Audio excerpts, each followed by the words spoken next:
এই পর্যায়ে আমরা বুঝতে চাইবো ফন্ট কালার, অর্থাৎ ফন্টের কালার কিভাবে আমরা চেঞ্জ করব, কোথায় ফন্টের কালার থাকে, আম, কিভাবে ফন্টের কালার আমরা মিক্স করতে পারি।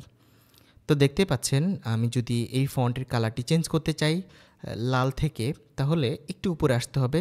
হোম ট্যাবের ফন্ট গ্রুপ থেকে আপনি এই এর মতো একটি ব্যাপার দেখতে পাচ্ছেন, এটার উপর মাউসটি কিছুক্ষণ রাখলেই বলে দেয় এটার নাম হচ্ছে ফন্ট কালার।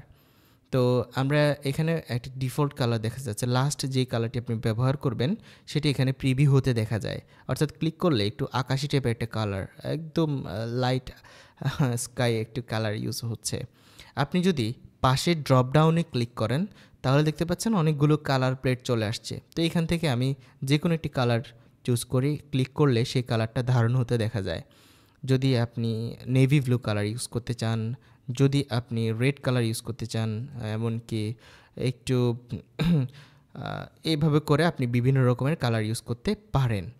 ঠিক আছে, তো এগুলো একটু খেয়াল করলে দেখবেন এগুলো ডার্ক গ্রিন কালার থেকে উঠতে উঠতে উপরের দিকে লাইট হয়ে যাচ্ছে, অথবা লাইট থেকে নিচে নামতে নামতে আস্তে আস্তে কী হয়ে যাচ্ছে, ডার্ক হয়ে যাচ্ছে।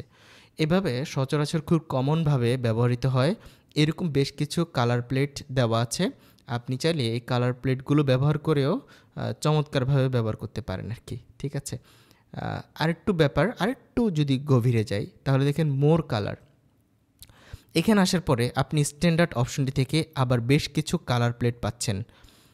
মূলত আপনি চাইলে এটিকে অনেক বড় করতে পারেন, বড় করেও আপনি এই যে বিভিন্ন রকমের কালার প্লেট একটু খেয়াল করলে দেখবেন পার্পল কালারটা এদিক থেকে ডার্ক থেকে শুরু হতে হতে আস্তে আস্তে এদিকে এসে লাইট হয়ে গেছে।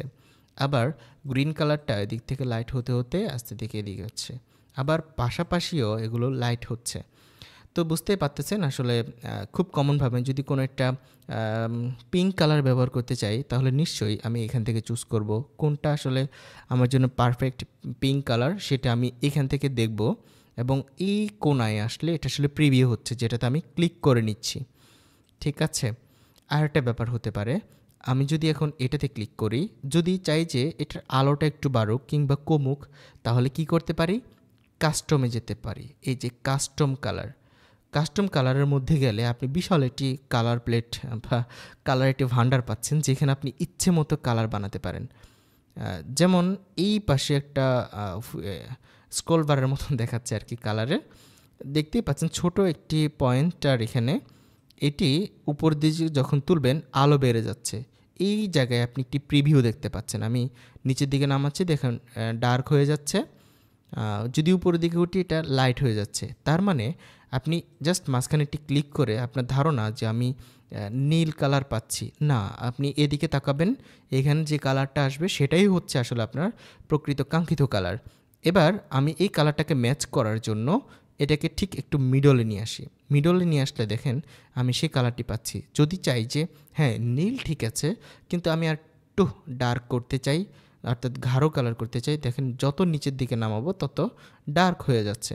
তো আমার কালারটা যদি চুজ পারফেক্ট হয়, আমি চাইলে এখানে ওকে বাটনে প্রেস করতে পারি। তাহলে দেখেন খুব চমৎকারভাবে এখানে ফন্টের কালারটা অ্যাপ্লাই হয়ে গেছে। তো আপনি চাইলে এভাবে মাল্টিপল কালার ইউজ করতে পারেন, যেমন ফন্টের কালার একটা ব্যবহার করলাম, তারপরে মোর কালারে কি আমি আরও কালার বানালাম, একটু এই যে এই আরেকটি কালার বানাই নিলাম আর কি। আমি আমার ইচ্ছে মতো আন্দাজে কোনো কালার চাইলেই বানাইতে পারি। ঠিক আছে, তো এই পর্যায়ে আমরা আরেকটি ব্যাপার দেখি। কালার নিয়ে আসলে আমাদের অনেক বড় একটি ক্লাস আছে, তাই এটাতে অনেক বিস্তারিত বলতে চাই না। আমরা যখন আরেকটু সামনে যাব তবে কালারের অনেক চমৎকার একটি ক্লাস পাবো। সেই পর্যন্তই তাহলে দেখতে থাকুন। তাহলে সচরাচর যেগুলো আমরা ব্যবহার করে থাকি এ ধরনের কালারগুলো সম্পর্কে আশা করি আপনারা বুঝতে পেরেছেন।